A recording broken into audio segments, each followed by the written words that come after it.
Olá, espero que todos estejam muito bem. Bem-vindo ao canal Princípio Org BR. Eu sou Samuel Cunha e nós vamos dar continuidade a um estudo detalhado do Evangelho de Jesus Cristo segundo escreveu Mateus. Na nossa infância era hábito nós ouvirmos dos nossos pais ou avós: juízo, meu filho. Nossa mente tem uma espécie de tribunal, ou às vezes podemos chamar de consciência, que nos faz julgar entre o certo e o errado. Se você já precisou usar os serviços públicos de justiça do Brasil, provavelmente vai chegar à conclusão que a justiça humana é lenta e muitas das vezes injusta e corrupta, né? Eu já tive uma experiência de ser testemunha em um tribunal, em uma causa comercial. E fiquei bastante assustado quando o juiz, me explicando ali, lançou uma pressão sobre mim, me explicando das consequências de ser uma falsa testemunha. O homem mais inocente que pisou no planeta Terra vai ser condenado à morte. Não espere justiça humana, mas entregue a sua causa ao justo juiz, nosso Deus e Pai. Quero ler com você Mateus capítulo 26, dos versículos 57 ao 68, Jesus é julgado pelos religiosos. Acompanhe na sua Bíblia.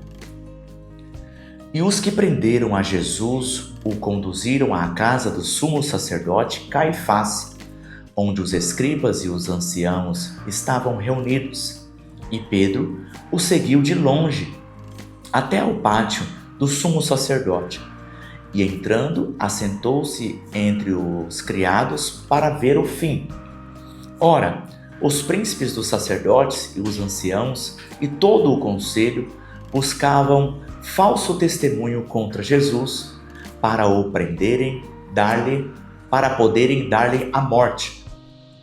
E não o achavam, apesar de se apresentarem muitas testemunhas falsas. Não o achavam, mas por fim chegaram 2 testemunhas falsas e disseram: Este disse, eu posso derrubar o templo de Deus e reedificá-lo em 3 dias. E, levantando-se o sumo sacerdote, disse-lhe: Não respondes coisa alguma ao que estes depõem contra ti? Jesus, porém, guardava silêncio. E, insistindo o sumo sacerdote, disse-lhe: Conjuro-te pelo Deus vivo, que nos digas se tu és o Cristo, o Filho de Deus. Disse-lhe Jesus: Tu o disseste. Digo-vos, porém, que vereis em breve o Filho do Homem assentado à direita do poder e vindo sobre as nuvens do céu. Então o sumo sacerdote rasgou as suas vestes, dizendo: Blasfemou! Para que precisamos ainda de testemunhas? Eis que bem ouviste agora a sua blasfêmia. Que vos parece?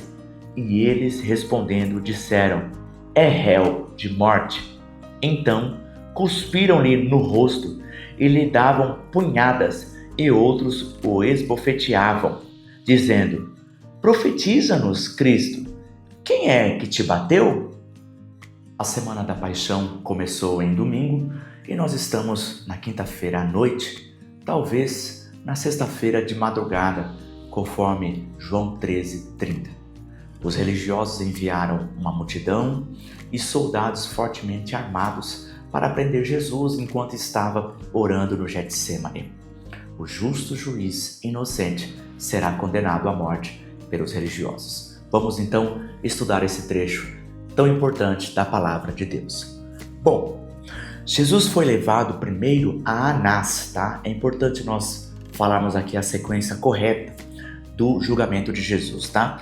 Jesus foi levado primeiro e assim nós combinamos Mateus, Marcos, Lucas e também João. Jesus foi levado primeiro a Anás, que é sogro de Caifás, sumo sacerdote. Então, o sumo sacerdote daquela época era Caifás. O seu sogro era Anás, tá bom? Então, às vezes, quando você vê Anás e Caifás, né, nos evangelhos, é esta relação que nós encontramos, tá? O sumo sacerdote é Caifás e o seu sogro Anás. Então, Jesus foi levado primeiro a Anás, tá? Bom, Anás interroga Jesus quanto a seus discípulos e sua doutrina, tá? Essa é a primeira coisa que acontece. Mas Jesus pede para perguntar para as testemunhas, pois era ilegal o acusado ser interrogado para não incriminar a si mesmo, né? Quando nós chegamos, se acontecer de você ser abordado por um policial, nós vemos muito isso em filme, né? Ele fala aquela frase: tudo que você disser poderá e será usado contra ti em um tribunal, né? Então, esse princípio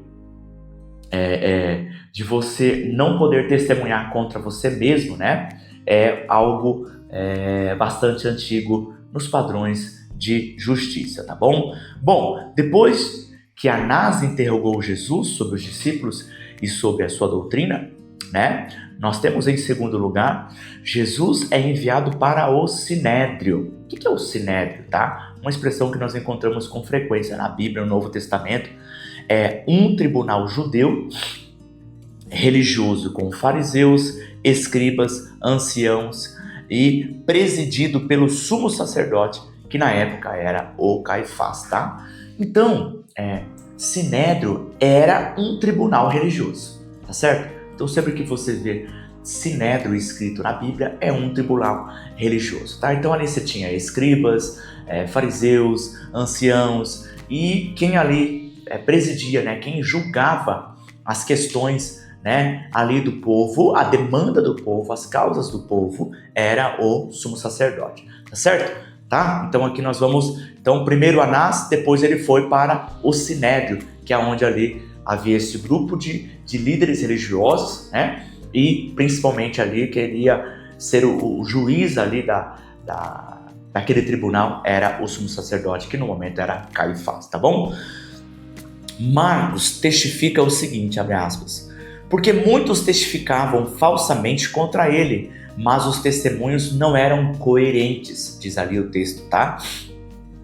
E eu cito outra coisa, até que encontraram duas testemunhas que falavam a mesma coisa, né? Porque era necessário que duas testemunhas falassem a mesma coisa. Diz assim, abre aspas, eu derrubarei este templo construído por mãos de homens e em 3 dias edificarei outro, não feito por mãos de homens. E nem assim o seu testemunho era coerente. Então eu estou citando Marcos 14, do 55 ao 59, tá bom? Então, nós vemos ali que Marcos detalha mais essa questão de construir e derrubar o templo, né? Templo construído por mãos de homens e outro templo não construído por mãos de homens. Então ele dá mais detalhes completos dessa frase exata que Jesus estava dizendo ali naquele tribunal e também das falsas testemunhas, certo? Tá? Então vamos lá. A acusação de destruição do templo foi uma interpretação errada, né? Nós vemos Jesus, ele usar a figura de linguagem em muitos momentos, né? Nos seus ensinos. Nós vemos os discípulos de Jesus não entenderam figura de linguagem. Nós vemos os irmãos de Jesus não entenderam figura de linguagem. Nós vemos os religiosos, os fariseus, escribas, não entendendo Jesus por causa da figura de linguagem. E agora nós vemos aqui que até mesmo a figura de linguagem foi usada como uma acusação contra Jesus, né? Nós citamos aqui João 2:21, João diz, mas ele falava do templo do seu corpo. Ou seja, então, quando Jesus estava falando a respeito de figura de linguagem, olha, eu vou derrubar esse templo e em 3 dias eu levanto ele de novo, né? Jesus não estava falando do templo de Herodes ou do templo onde era realizado o sacrifício de animais. Não era daquele templo que Jesus estava dizendo, sabe? Físico, ele estava falando do seu próprio corpo, né?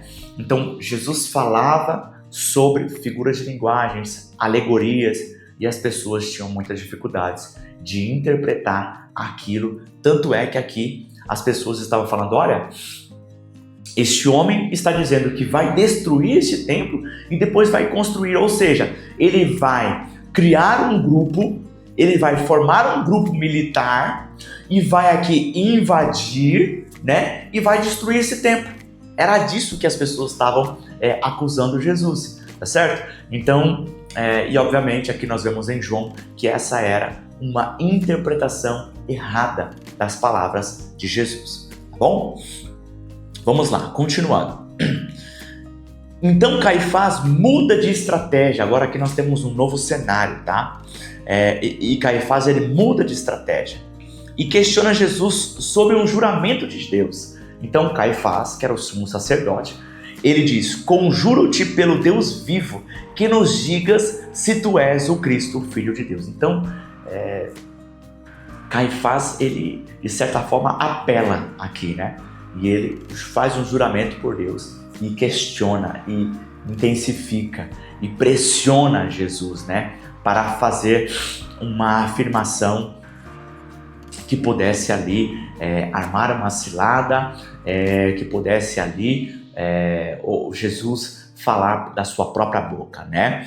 E ele faz um juramento e força Jesus ali a se pronunciar e falar a verdade, né? A expressão tu o disseste é uma forma comum na cultura judaica, sendo uma maneira sutil de confirmar a afirmação, em primeiro lugar, e também de responsabilizar quem falou. Ou seja, eu leio aqui na NTLH, era como se ele estivesse falando assim: quem está dizendo isso é o Senhor. Ou seja, você tanto confirma essa expressão tu o disseste. Primeiro, ela confirma o que a pessoa está afirmando. E em segundo lugar, de certa forma, ela responsabiliza quem está falando, né? Então, Caifás está dizendo, você, Jesus, de fato é o Cristo, o Filho de Deus? E aí Jesus falando, tu disseste, ele está falando duas coisas. Primeiro, eu confirmo, sim, eu sou o Filho de Deus. Eu sou o Cristo, não posso mentir. E em segundo lugar, você está afirmando isso. Eu te responsabilizo por isso que você está dizendo. Tá certo? Então, Caifás, sendo o sumo sacerdote, estava sendo responsabilizado, sabendo e tendo a verdade da informação de que Jesus é o Cristo, o Filho do Deus vivo. Tá certo? Então, tu o disseste, tem esse duplo lance, essa dupla jogada, essa dupla afirmação. Tá bom? Vamos lá. Jesus então dá uma resposta apocalíptica, tá? Que resposta é essa? Vereis em breve o Filho do Homem assentado à direita do poder, do Todo-Poderoso, né? Dependendo da tradução. E vindo sobre as nuvens. Meu irmão, minha irmã, isso é uma citação de Daniel 7,13 e também do Salmo 110:1. Essa é uma declaração tanto messiânica como também divina. Por isso que ele foi acusado de blasfêmia. Então, quando Jesus ele cita Daniel 7 e também o Salmo 110, os religiosos, o sumo sacerdote também, os escribas, os fariseus, que eram especialistas no Antigo Testamento, eles entendem aquela expressão de Jesus como uma blasfêmia, porque Jesus estava se autodenominando de uma forma verdadeira, né? Estava contando a verdade de que era o Messias e de que era divino, de que era Deus, de que era Messias e Deus ao mesmo tempo, tá certo? Por isso ele é acusado de blasfêmia. Mas Jesus não estava blasfemando, porque ele estava falando na verdade a verdade, né? Na verdade a verdade. Jesus estava dizendo a verdade. Ele é o Messias e é o Filho de Deus e é Deus na terra, né? E o Filho de Deus se fez carne, né? E habitou entre nós, e o Verbo se fez carne, né?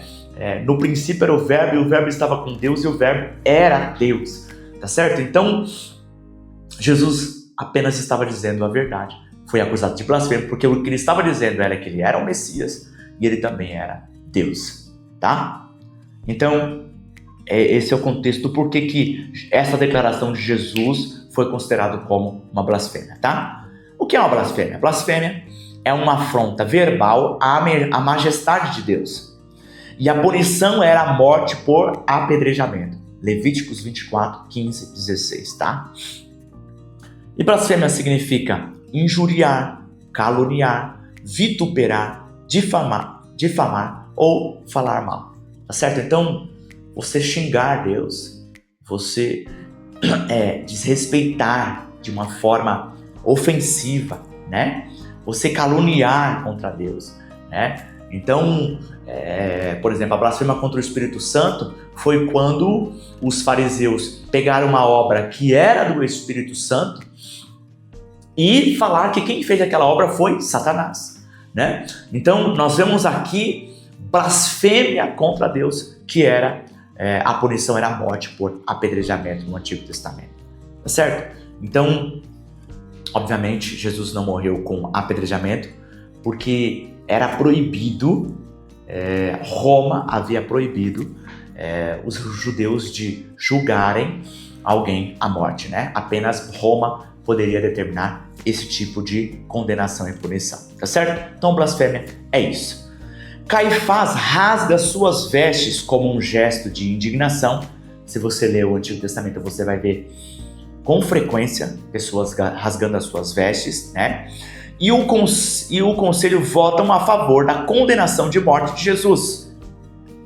Então, começa a tortura com cuspes, agressões e zombarias, como o texto nos indica. Logo aqui no Sinédrio nós já vemos essa tortura de Jesus, né? Então, ali o Caifás rasga as suas vestes, né? Era algo comum da cultura judaica, principalmente no Antigo Testamento. Nós vemos muitas ocasiões acontecer isso, e é um gesto de indignação, é um gesto de desespero, é um gesto de humilhação. Então, aqui Caifás faz esse gesto físico, que é um reflexo daquilo que acontece dentro do coração, tá certo? Então, e aqui nós já começamos a tortura do nosso Jesus com cuspe, agressões e zombarias, tá? Lucas relata que os guardas vendaram os olhos de Jesus, taparam, tá? Os olhos de Jesus, o que dá sentido à zombaria, tá? Profetiza-nos Cristo.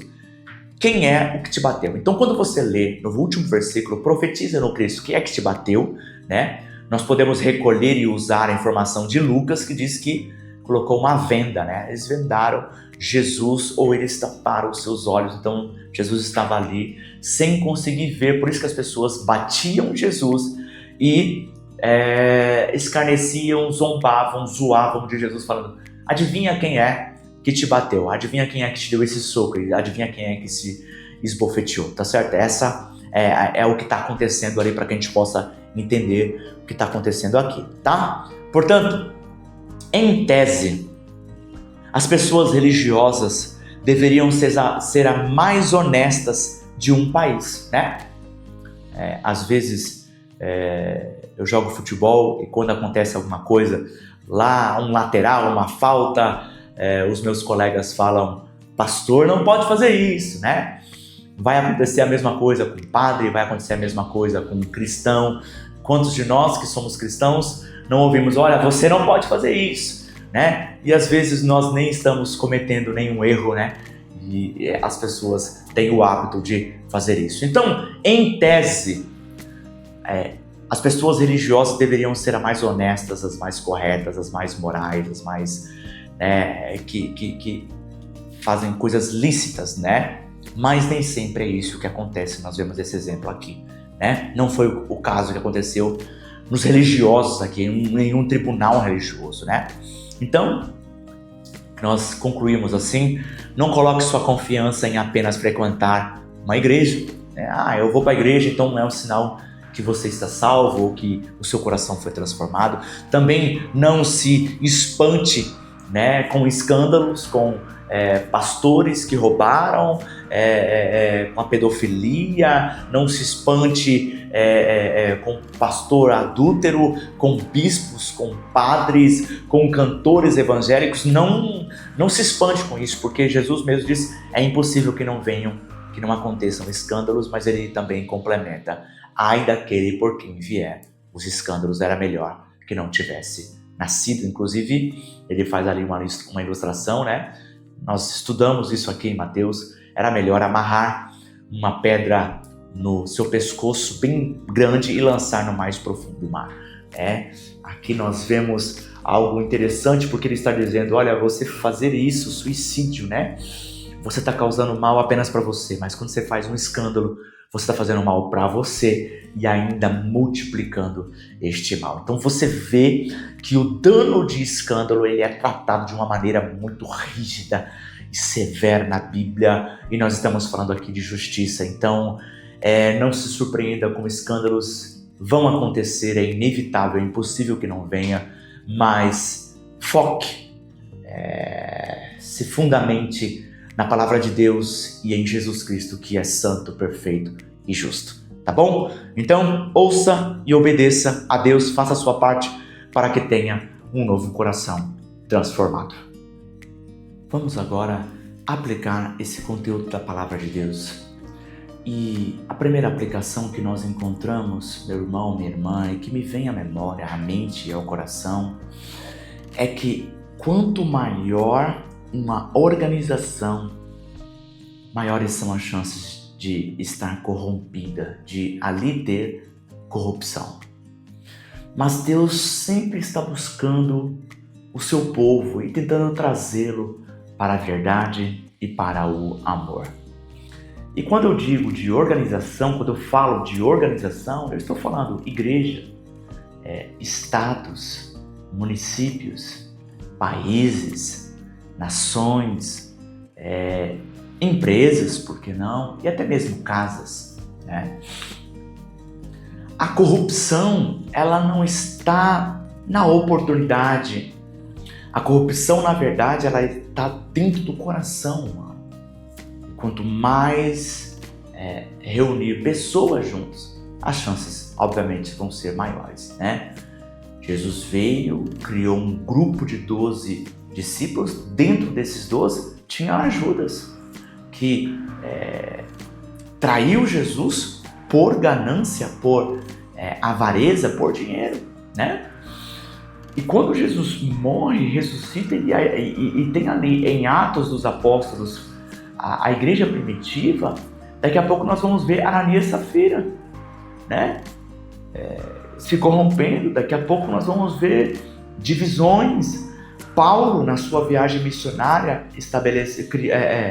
levantando igrejas, né? Implantando igrejas, e nós vemos a carta de 1ª e 2ª aos Coríntios. Quantos problemas nós temos ali? Corrupção, imoralidade sexual, divisões, desordem no culto. Então, tantos problemas que Paulo ali teve de tratar. Então, eu estou apenas dizendo que onde estiver organizações humanas, existe uma grande chance de ali haver corrupção. A Igreja de Cristo não é perfeita neste momento, certo? Então, que isso não te impeça de congregar, de participar de uma comunidade, né? Se você participa de uma família, sendo você cônjuge, filho, pai, você vai ver a dificuldade que é viver ali com 3, 5, 8 pessoas debaixo de um mesmo teto. Vai ter briga, vai ter discórdia, vai ter discussão, vai ter um que pega a roupa do outro, um que xinga o outro, um que zoa o outro, um que briga, um que agride o outro. Família, é isso. Né? Por quê? Por causa do nosso coração corrompido, né? Essa natureza corrompida, certo? Então, que você olhar para a igreja não seja um empecilho. E aí eu te dou um conselho, que você possa orar ao seu Pai Celestial e falar: Deus, me direcione, me mostre uma congregação aonde o Senhor quer que eu esteja, certo? Então, me mostre uma congregação. E aí eu tenho certeza que Deus, Ele vai direcionar você a uma congregação que, vou dizer para você, não vai ser perfeita, não vai... Tem muitas pessoas quando chegam na igreja nos 3 primeiros meses, né? Que lugar maravilhoso, e depois de anos vai tendo as suas decepções, suas frustrações, né? Porque ali tem pessoas e nós somos uma família, somos somos como irmãos, tá bom? Então, acredito que aqui é a primeira aplicação que nós encontramos, porque estou dizendo isso por causa que foi ali uma igreja, né? A religião da época de Jesus que condenou o nosso Senhor Jesus, tá certo? Segunda aplicação: não julgue alguém por inveja ou vingança. A repreensão deve ser feita com o respaldo da palavra e do amor. Os religiosos queriam mesmo era matar Jesus e buscavam uma maneira de fazer isso, nem que fosse através de falso testemunho. Então, nós vemos aqui um exemplo de julgamento precipitado. Eu sei que nesses ensinamentos eu tenho que repetir muito esta aplicação, mas é um dos problemas mais frequentes hoje em dia, em todos os nossos relacionamentos. Jesus disse isso, né? E aqui nós vemos de novo essa aplicação. Então, se as escrituras estão repetindo, eu tenho também que repetir aqui para você. Não julgue ninguém por inveja ou por vingança, tá certo? Agora, isso não quer dizer que você não deva repreender. Quando você for repreender alguém, que isso seja motivado com o respaldo da palavra e motivado pelo amor. Combinado? Vamos lá. Terceira aplicação: as pessoas acusaram Jesus de planejar derrubar o templo porque não entenderam sua mensagem. Busque conhecer antes de condenar alguém. Faça uma pergunta simples: por quê? Então, em um tribunal justo, um réu não vai ser condenado sem provas, não é assim? Né? Todos nós, é garantido na maioria das constituições, né? Desenvolvidas, vamos dizer assim, modernas, atuais, o benefício da dúvida. E acredito que esse é um dos principais princípios que nós precisamos aplicar em nossos relacionamentos. Então, enquanto não se prova, enquanto não é provado algo, todo aquele que é suspeito, ele é inocente, tá certo? Então, as pessoas acusaram Jesus aqui de derrubar o templo, mas eles não entenderam a mensagem, né? Então, muitas das vezes, você ir até, por exemplo, um aconselhamento para um casal, o marido está suspeitando da sua mulher de que ela tenha falado algo que machucou ele, e às vezes a gente coloca intenções más ali dentro daquela palavra, né? E vice-versa, a mulher também para o homem, ou um filho para o pai: meu pai não me deixa fazer nada, ele quer o meu mal, ele quer me controlar. Não, vai lá e pergunta: pai, por que você está fazendo isso? Né? E a resposta dos pais sempre vai ser: eu quero a sua segurança, eu quero o bem para você, eu te amo, eu tenho experiência, eu sou mais velho, né? Você é minha responsabilidade, tanto civil e mais do que isso, espiritual. Deus me deu você. Então, perguntar o porquê de uma ação, muitas das vezes, pode retirar aquele julgamento precipitado, aquela suspeita que muitas das vezes nós temos, tá bom? Quem sabe essas pessoas perguntassem para Jesus aqui o que significa isso, né? E o que João disse: eu falo do templo do meu corpo e não de destruir esse templo fisicamente, tá certo? Outra aplicação: não agrida ou humilhe alguém. Aqueles que perguntaram para Jesus: profetiza quem te bateu, receberão a resposta no juízo final: você é o homem. Então, meu irmão, minha irmã, aquela pessoa que socou Jesus, enquanto Jesus estava com os seus olhos fechados, né, tapados, e falou: profetiza, adivinha quem te bateu, no juízo final, eles vão ter essa resposta. E Jesus vai falar: você é o homem. Você é o homem que me esbofeteou sem motivo, sem causa. Então, aquela pergunta vai ser respondida. Então, a aplicação que eu e você precisamos aprender com isso é: não agrida ninguém, não humilhe ninguém. Cuidado para não praticar o bullying com pessoas, zombarias, falar se a pessoa é gorda ou é magra, a cor de pele, nariz, boca, cabelo, modo de falar.